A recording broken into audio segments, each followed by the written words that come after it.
52 don't read repeat chapter. भाई मुझे कुछ नहीं हुआ है, मैं बिल्कुल ठीक हूँ। सो रिलैक्स भाई, माया ने रेहान को शांत किया। रेहान माया को किसी मासूम बच्चे की तरह देख रहा था।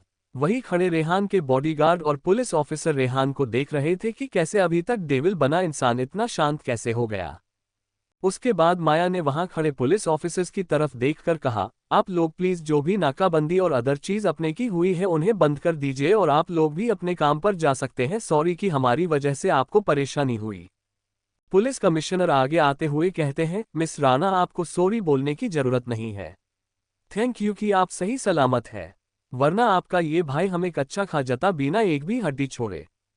आगे वाली बात वह ऑफिसर अपने मन में ही बोला, किसे पता ये सोया हुआ शैतान कब जाग जाए। पुलिस वाले माया को थैंक यू बोलकर और उसे ग्रेट करके वहां से चले गए। फिर माया उन गार्डों की तरफ देखकर बोली, आप लोग भी अपने काम पर जा सकते हैं, मुझे भाई से अकेले में बात करनी है। सारे गार्ड्स को तो ऐसा लग रहा था कि माया कोई लड़की ना होकर देवी हो जो उन्हें बचाने आई है।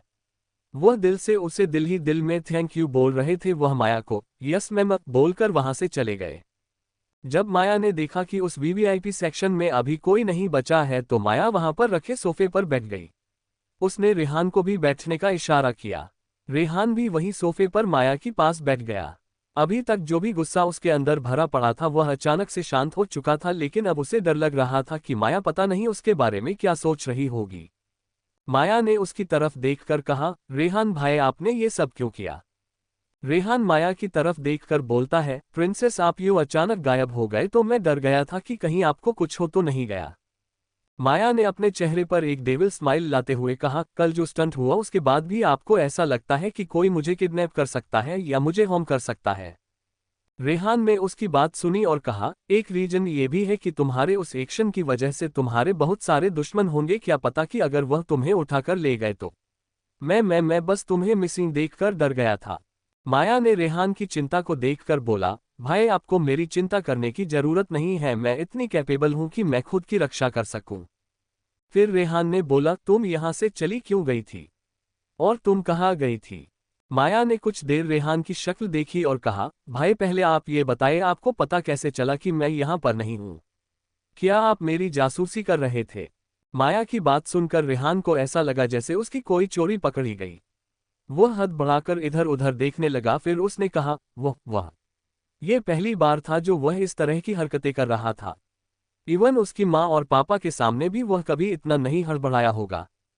माया ने उसकी बात को पूरा करते हुए कहा, वहां आपने मेरे पीछे बॉडीगार्ड लगाए हुए थे इसलिए आपको पता चला। रेहान उसकी बातें सुनकर शॉक हो गया क्योंकि रेहान के बॉडीगार्ड वर्ल्ड ट्रेन बॉडीगार्ड थे, जिनको अगर छुपा कर किसी की इंक्वायरी करती थी तो उसे इंसान को पता भी नहीं चलता था। उसने न जाने कितने लोगों पर और अपनी कितनी दुश्मनों पर अपने बॉडीगार्ड से नजर रखवाई थी, लेकिन वह बॉडीगार्ड आज तक पकड़े नहीं गए थे, भले ही सामने वाला इंसान कितना भी खतरनाक और सतर्क क्यों नहीं हो।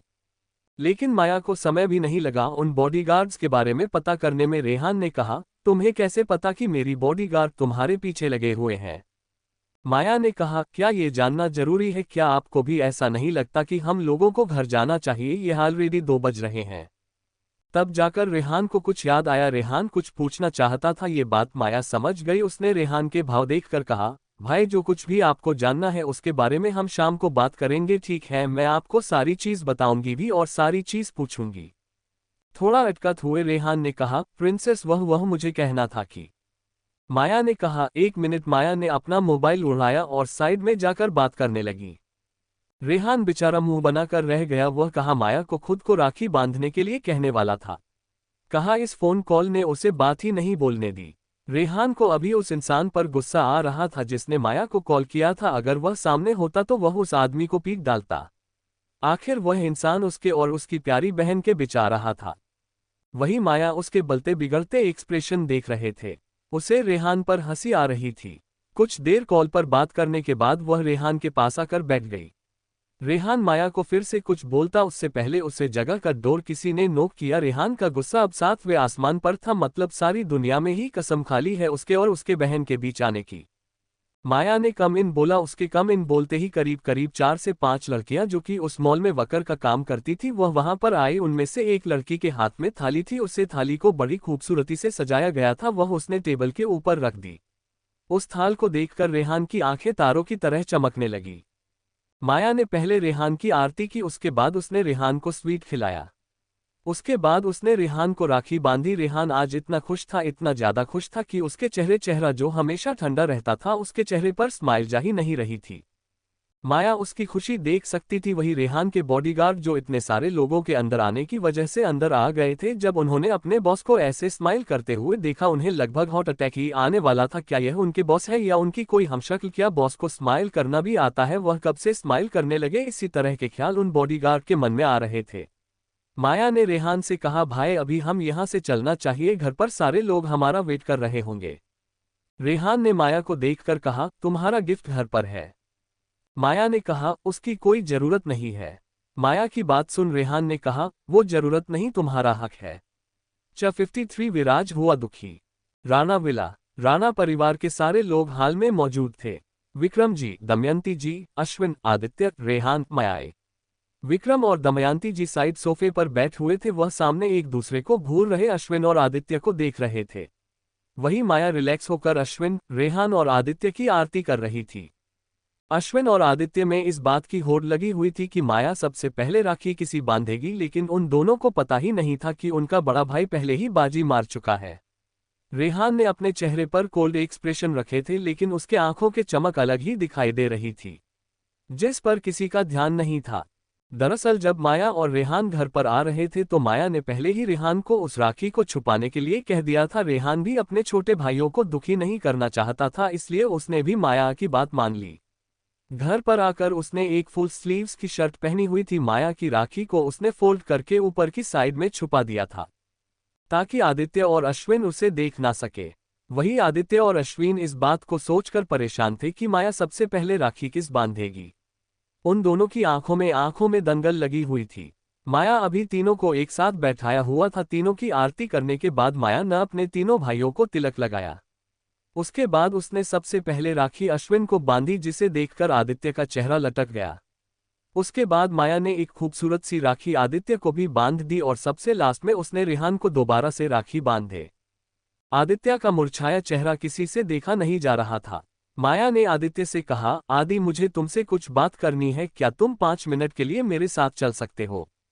आदित्य वैसे तो उदास था, लेकिन वह अपनी बहन से बहुत प्यार करता था, इसलिए वह माया की बात सुनकर हमें सर हिला देता है। माया आदित्य को लेकर अपने रूम में चली जाती है। वहीं पर परिवार के बाकी लोग ये सोच रहे थे कि आखिर माया आदित्य को यहाँ से उठाकर क्यों लेकर गई। रेहान को समझ आ रहा था कि माया ने ऐसा क्यों किया। अपनी मेच्योर और इंटेलिजेंट बहन को देखकर उसे आज अपनी बहन के लिए सम्मान और बढ़ गया था। रूम में जब माया आदित्य साथ में बैठे हुए थे तो माया प्यारा से आदित्य के सर पर हाथ फेरते हुए कहती है, आदि बेबी, आपको पता है ना, अश्विन भाई की कोई रियल सिस्टर नहीं। आदित्य ने माया की बात सुनकर हमें अपना सिर हिला लिया। माया ने आदित्य को आगे समझते हुए कहा, अगर आप दोनों को झगड़े में सबसे पहले अगर मैं अश्विन भाई को राखी ना बांधकर आपको राखी बांधती तो अश्विन भाई को तो यही लगता ना कि हम उन्हें पराया समझते हैं, या फिर हम लोगों के भाई बहन की रिलेशन में वह हमारी प्रायोरिटी नहीं है। आदित्य, जो कि माया की बात बखूबी समझ रहा था, उसने हमें सर हिलाया और माया से कहा, दी अश्विन भाई हमारे अपने भाई हैं। माया ने कहा, मैंने भी तो वही बोल रही हूँ, अश्विन भाई को ऐसा महसूस ना हो कि हम लोगों से अलग समझते हैं, इसलिए बड़े भाई होने की वजह से मैंने सबसे पहले राखी उन्हें बंधी। उसके बाद आप मेरे सबसे फेवरेट वाले भाई हो, इसलिए मैंने आपको राखी बांधी। माया के मुंह से अपने लिए फेवरेट भाई सुनकर आदित्य का चेहरा किसी गुलाब की तरह खिल गया। वह एक बड़ी सी स्माइल करते हुए माया से बोल, क्या दी सच में मैं आपका फेवरेट वाला भाई हूँ? माया ने हाँ मैं सिर हिलाकर कहा, हाँ आप मुझसे छोटे हो तो ऑब्वियसली बात है कि आप मेरे सबसे फेवरेट वाले भाई होंगे। आदित्य माया की बात सुनकर बहुत ज्यादा खुश हो गया और वह झट से माया के गले लग गया। माया ने आदित्य को बड़े अच्छे से समझा दिया था, वह आदित्य से झूठ नहीं बोल रही थी, वह सच में आदित्य को बहुत प्यार करती थी। उसकी क्यूट क्यूट हरकतें माया को बहुत पसंद थी और माया किसी भी हाल में उसे दुखी नहीं देख सकती थी, इसलिए उसने आदित्य को समझाने की कोशिश की। आदित्य भी माया की बात को बहुत अच्छे से समझ चुका था। तभी आदित्य के मन में फिर एक ख्याल आता है। वह माया को देखकर कहता है, दी अगर ऐसी बात है तो आपको सबसे पहले राखी रेहान भाई को बांधनी थी, आखिर वह हम सब में बड़े हैं। माया ने कहा, आदि रेहान भाई मेच्योर है, वह अश्विन भाई की तरह सेंसिबल नहीं है। वह हम लोगों से बहुत प्यार करते हैं, इसलिए उन्हें फर्क नहीं पड़ता कि मैं पहले उन्हें राखी बांध दूं या आखिरी में उन्हें राखी बांध दो। उन्हें सिर्फ इस बात से फर्क पड़ता है कि मैं सिर्फ उन्हें राखी बांध दूं। माया की बात सुनकर और रेहान की मैच्योरिटी को देखकर अभी आदित्य को अपने आप में बुरा लग रहा था। आखिर उसका दिल इतना छोटे कैसे हो सकता है। माया उसके एक्सप्रेशन देख रही थी। उसे यह समझते देर नहीं लगी कि आखिर आदि सोच क्या रहा है। उसे आदि से यह झूठ बोलने का बुरा भी लगा, लेकिन अगर वह झूठ नहीं बोलते तो आदित्य और अश्विन दोनों को बुरा लग जाता और किसी का दिल तोड़ने से अच्छा है कि वह झूठ बोल दे। वह अपने तीनों भाइयों से प्यार करती थी और किसी को भी दुखी नहीं देख सकती थी। थोड़ी देर बाद परिवार के सारे लोग डाइनिंग टेबल पर बैठकर खाना खा रहे थे। विक्रम जी और दमयंती जी अपने बच्चों को खुश देखकर खुश थे। रेहान को भी खुशी थी कि आखिर में माया ने उसे सबसे पहले राखी बांधी। वही अश्विन, जो कि रेहान की सोच से अनजान था, वह भी इस बात से खुश था कि माया ने सबसे पहले उसे राखी बांधकर उसे अपना फेवरेट भाई प्रूव कर दिया था। वही आदित्य इस बात से खुश था कि माया ने उसे अपना सबसे फेवरेट भाई कहा। वही माया अपनी तीनों भाइयों को खुश देखकर खुश थी। आज माया की दोनों तरफ आदित्य और अश्विन बैठी थी। रेहान ने आज उन दोनों को माया के पास बैठने का मौका दिया था। माया को वह दोनों बारी बारी से अपने हाथों से खाना खिला रहे थे। वही रेहान बीच बीच में माया की प्लेट में खाना डाल रहा था। इस तरह एक खुशीपूर्ण माहौल में रक्षाबंधन का त्योहार पूरा हुआ, जिसमें चारों भाई बहन खुश थे। वही दुनिया के 3 अलग अलग कोनों में 3 हैंडसम लड़के, जिनका इस साल पहली बार अपनी बहन की तरफ से राखी मिली थी। वह खुश थी कि उन्हें उनकी बहन ने राखी भेजी है। यह माया के वह 3 भाई थे जिन्हें माया ने रेहान से राखी भिजवाई थी। दूसरी तरफ विराज अपने घर की टेरिस पर बैठा अपने सुने हाथों को देख रहा था। माहिरा सिद्धार्थ की टेंशन में विराज को राखी बांधना भूल गए थी। वही माया तो इस बार उसे राखी बांधना ही नहीं चाहती थी। आखिर एक भाई जो राखी पर अपनी बहन को सुरक्षा का वचन देता है, उसी भाई ने माया को जान से मार दिया था। भले ही विराज को अपनी करनी याद नहीं है, पर माया पर जो बीती वह कभी भी भूल नहीं सकती। विराज को अपने दिल में बहुत ज्यादा दर्द हो रहा था, पर कहीं न कहीं वह भी जानता था कि इसकी वजह वह खुद है। इस तरह राखी का खूबसूरत त्योहार खत्म हुआ। किसी के दिल में सुकून था, कहीं खुशी थी तो कहीं दर्द। 54 एक लड़की। माया अगले 1 हफ्ते तक घर पर ही रही। राखी के बाद उन भाई बहनों ने शॉपिंग की, घूमना फिरना किया।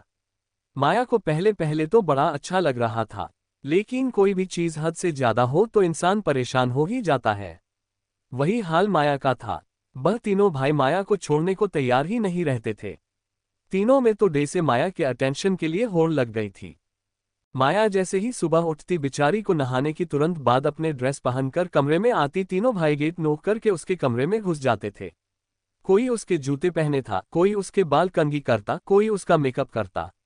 माया को ऐसा लगता जैसे वह कहीं की महारानी हो और उसके भाई दास।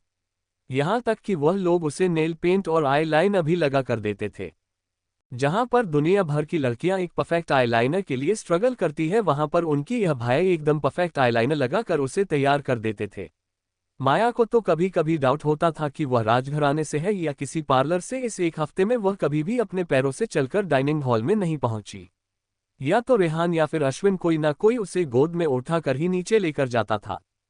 उसके मना करने पर वह बोलते थे कि अभी तो वह छुट्टी लेकर आए हैं, एक बार को वह वापस चले जाएंगे तो पता नहीं वह कब माया से मिल पाएंगे। वह अपने चेहरे पर ऐसे एक्सप्रेशन बनाते थे जैसे कि पता नहीं कितनी सदियों के लिए वह काम पर जाने वाले थे।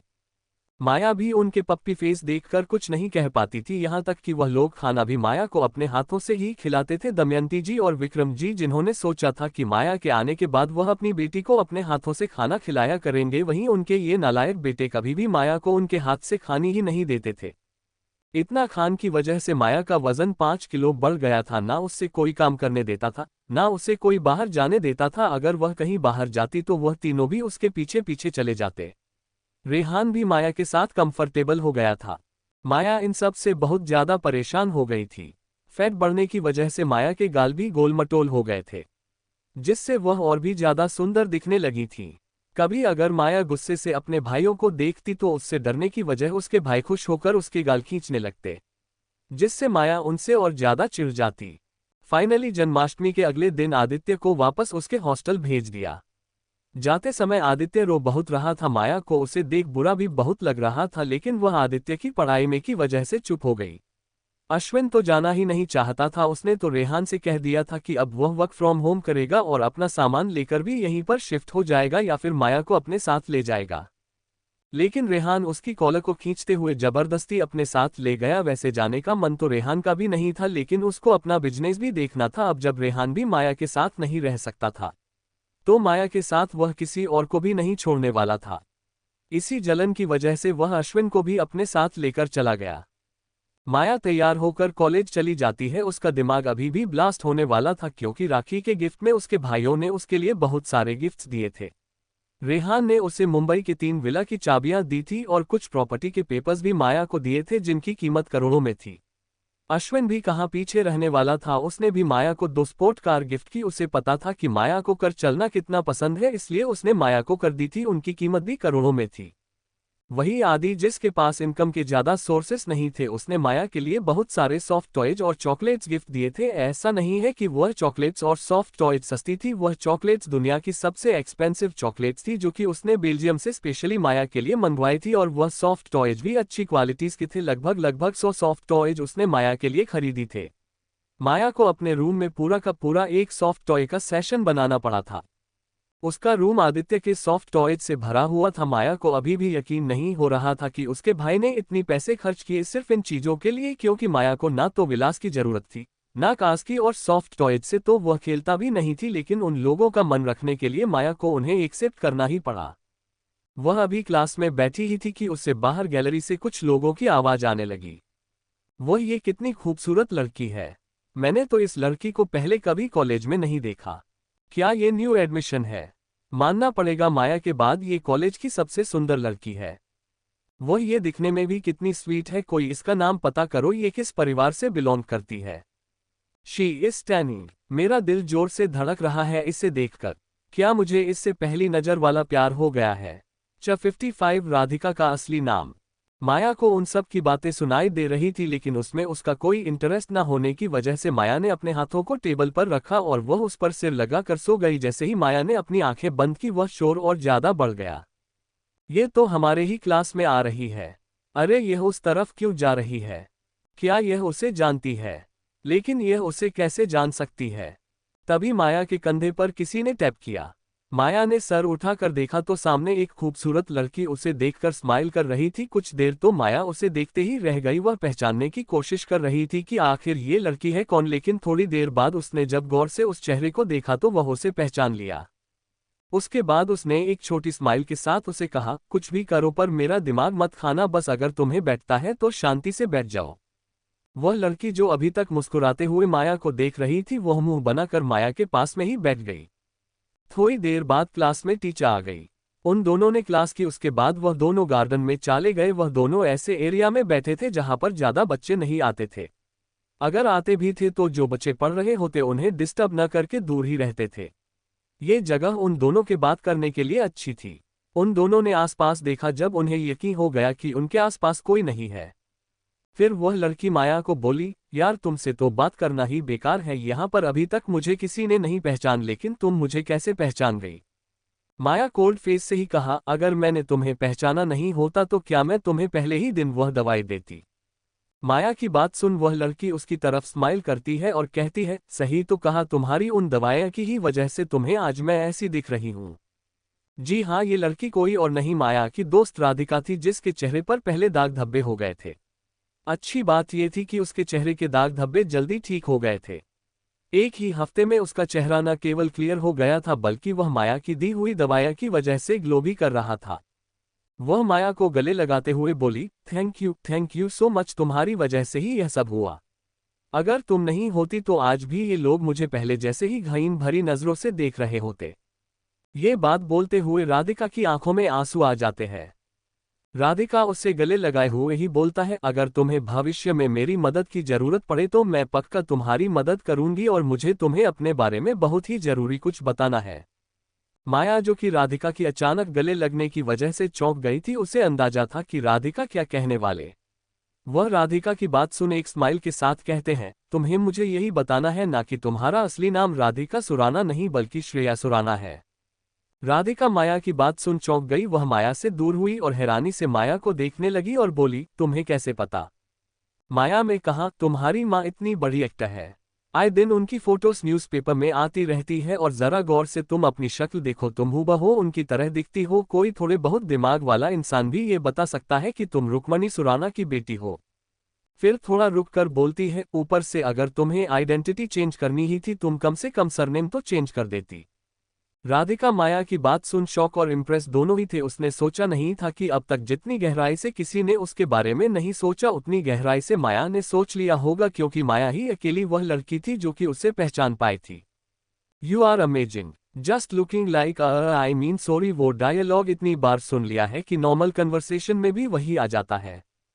ये बोलते हुए राधिका और श्रेया अपने दांत दिखा देती हैं। माया उसकी नौटंकी देख सर हिला देती हैं। दुनिया के सारे नमूने उसके हिस्से में ही क्यों लिखे हैं, पर अफसोस ये बात वह श्रेया के सामने नहीं बोल सकती थी। जब से श्रेया का फेस क्लियर हुआ था तब से उसका कॉन्फिडेंट लेवल भी बढ़ गया था। जहां वह पहले सहमी और मायूस रहती थी और लो फील करती थी, वहीं अब वह बोलती रहती थी, चुप ही नहीं होती थी। जब से उसका फेस क्लियर होना स्टार्ट हुआ था तब से वह माया को कॉल करके रोज अपडेट देती थी या यूं कहे कि पकाती थी। उसके भाई कम थे जो अब ये भी उससे चिपक गई थी। वह दोनों अभी बातें कर ही रहे थे या यूं कहे कि श्रेय बात कर रही थी और माया सुन रही थी कि माया का फोन बजा। माया ने मोबाइल में कॉलर का नाम देखा तो वहां पर अश्विन का नाम शो हो रहा था। माया ने कॉल उठाया तो सामने से अश्विन ने कहा, हेलो बेबी सीस, कैसी हो तुम? I really really really miss you, क्या तुमने मुझे याद किया? माया ने कहा, आई एम गुड भाई, अभी एक ही दिन हुआ है आपको मुझसे दूर गए हुए और आपको मेरी याद आ रही है। और मैंने आपको बिल्कुल याद नहीं किया। माया की बात सुन अश्विन ने मुंह बना दिया, लेकिन उसकी आगे की बात सुन वह खुश हो गया। माया ने कहा, याद कराने के लिए भूलना भी पड़ता है, पर आप सुबह से ही मुझे 5वीं बार कॉल कर रहे हो। 56 ऋषभ का घर। वही इतनी देर से श्रेया जो कि माया और अश्विन की बातें सुन रही थी, वह अपनी बेचैनी में माया की बाजू को पकड़कर झकझोर के उससे इशारों इशारों में पूछती है कि वह किससे बात कर रही है। तो माया उससे बोलती है, मैं अपनी बड़े भाई से बात कर रही हूँ। उसकी बात सुनकर श्रेया हमें अपना सिर हिला देती है। वही सामने से अश्विनी जैसे माया की बात सुनता है, वह बोलता है, मुझे पता है कि तुम अपने भाई से बात कर रही हो और मैं ही तुम्हारा भाई हूँ, लेकिन मैं तो पूछा ही नहीं कि तुम किससे बात कर रही हो। माया जो बेचारी इन दोनों नमूनों के बीच पागल हो रही थी, वह अपने भाई से बोलती है, भाई मैं अपनी दोस्त को बता रही थी। अश्विन बोलता है, क्या बता रही थी? माया अपने दांत पीसते हुए कहती है, यही कि मैं अपनी बड़े भाई से बात कर रही हूँ। माया ने एक एक शब्द गुस्से से कहा था। अश्विन, जिसे माया की आवाज में गुस्सा साफ समझ आ गया था, उसने आगे कोई सवाल नहीं किया, क्योंकि वह इतने से दिनों में कई बार माया के हाथों से पिट चुका था और वह नहीं चाहता था कि माया उसे अगली बार मिलते ही दोबारा पीट दे, क्योंकि माया की पिटाई वह सह नहीं सकता था और माया से मिले बिना वह रह नहीं सकता था।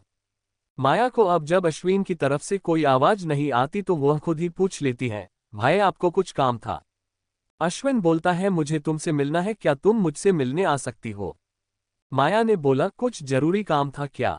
अश्विन दूसरी तरफ मुंह बनाकर बोलता है, क्या मुझे तुमसे मिलने के लिए किसी काम की जरूरत है क्या? चलो ना बाहर जाकर कुछ खाकर आते हैं, वैसे भी हम बहुत दिनों से बाहर नहीं गए। माया बोलती है, भाई हम 3 दिन पहले ही मुंबई के सबसे बड़े रेस्टोरेंट में खाना खाने गए थे। अश्विन बोलता है, तो क्या हुआ, आज फिर चलते हैं? वैसे भी इस बात को पूरे 60 घंटे हो गए हैं और बिल में भरने वाला हूँ। तुम्हें बस साथ चलना है मुझे कंपनी देने के लिए। भाई आप किसी और के साथ भी जा सकते हो, माया ने कहा। अश्विन बोलता है, पर मैं सिर्फ तुम्हें जानता हूँ, आखिर तुम मेरी अकेली बहन हो और मैं कुछ नहीं जानता। मैं अभी तुम्हारे कॉलेज के बाहर हूँ, अगर लेक्चर है तो आज के लिए बंद कर दो। माया अब स्पीच लेस थी, मतलब हद है। माया कुछ सोचकर बोलती है, पर मैं अभी अपने फ्रेंड के साथ हूँ। तो अश्विन बोलता है, कोई बात नहीं, तुम उसे भी अपने साथ ला सकती हो। माया एक गहरी सांस लेती है और बोलती है, ठीक है, मैं आपको थोड़ी देर में बताती हूँ। ऐसे ही थोड़ी देर बात करने के बाद माया ने अपना फोन रखा। जैसे ही उसने अपना फोन रख, श्रेया उसकी तरफ देखकर बोली, यार तुम कितना बातें करती हो, कभी मेरी बातें भी सुन लिया करो, जब देखो तब तुम्हें बातें करती रहती हो, मेरी तो कभी बात ही नहीं सुनती हो। माया फिलहाल श्रेया को ऐसे देख रही थी जैसे कि वह 8वां अजूबा देख रही हो। मतलब सुबह से जब से वह उससे मिली है सिर्फ वही बातें कर रही है और वह बोल उससे रही है। माया उसे देखे जा रही है और फिर भी इस लड़की का कहना है कि वह बहुत बातें करती है। माया बोलती है, श्रेया मुझे अपने भाई से मिलने जाना है, उन्होंने मुझे रेस्टोरेंट में बुलाया है खाना के लिए। श्रेया बोलते हैं, कौन सी रेस्टोरेंट? माया जब उसे रेस्टोरेंट का नाम बताती है तो श्रेया की भी आंखें चमक जाती, वह बोलती है, क्या मैं भी तुम्हारे साथ चल सकती हूँ? माया हमें सर हिला देता है। दरअसल माया ने जिस रेस्टोरेंट का नाम लिया था वह रेस्टोरेंट श्रेया के पसंदीदा रेस्टोरेंट में से एक था, जहां पर श्रेया बहुत समय से नहीं गई थी, इसलिए उसने भी माया से अपने साथ चलने के लिए पूछ लिया। माया और श्रेया उसे रेस्टोरेंट के लिए निकल जाते हैं। दूसरी तरफ ऋषभ अभी अपने घर पर आया था। जैसे ही वह अपने घर आया वह घर की हालत देख हैरान हो गया। उसका घर बिखरा पड़ा था, वह घर काम कबाड़ खाना ज्यादा लग रहा था। कहीं पर तकिए की रुई उड़ रही थी, कहीं पर चिप्स के खाली पैकेट पड़े हुए थे, तो कहीं कोई सामान टूटा हुआ था। ऋषभ को गंदगी बिल्कुल पसंद नहीं थी, उसे बहुत जोर का गुस्सा आया। उसने चिल्लाकर घर के नौकर को बुलाया। नौकर जल्द ही ऋषभ के सामने आ गए। वह गुस्से में ही उनसे बोलता है, ये सब क्या है? क्या तुम लोगों को मैं यहाँ गंदगी करने के पैसे देता हूँ? वह नौकर जो कि ऋषभ से डरा हुआ था वह अपना सर झुकाकर बोलता है, सर मैंने अभी आधे घंटे पहले ही यहाँ की सफाई की है। लेकिन नौकर को समझ नहीं आ रहा था कि वह अपनी आगे की बात कैसे पूरी करे। ऋषभ पूछता है, लेकिन क्या अगर तुमने आधे घंटे पहले ही सफाई की है तो आधे घंटे में यहाँ पर तूफान आया या सुनामी आई जो ये घर ऐसे फैला हुआ है? उस नौकर ने कहा, सर तूफान या सुनामी होती तो हम कैसे भी रोक देते, लेकिन यहाँ तो छोटी राजकुमारी और उनके भाई यानी आपके छोटे भाई आए हैं। उस नौकर की बात सुनकर ऋषभ को समझ आता है कि घर में क्या हुआ होगा, फिर भी वह उस नौकर से पूछता है, कौन है छोटी राजकुमारी और उनके भाई? क्यों बुलाया है अश्विन ने माया को मिलने के लिए? कैसी होगी अश्विन और श्रेया की पहली मुलाकात? क्या है श्रेया के बदले अंदाज का राज? आखिर कैसे बिगड़ा ऋषभ के घर का नक्शा? क्या होगा कहानी में आगे जानने के लिए पढ़ते रहिए मेरी यह कहानी। Please join the my Telegram channel, link in description, and please subscribe my YouTube channel. Thank you.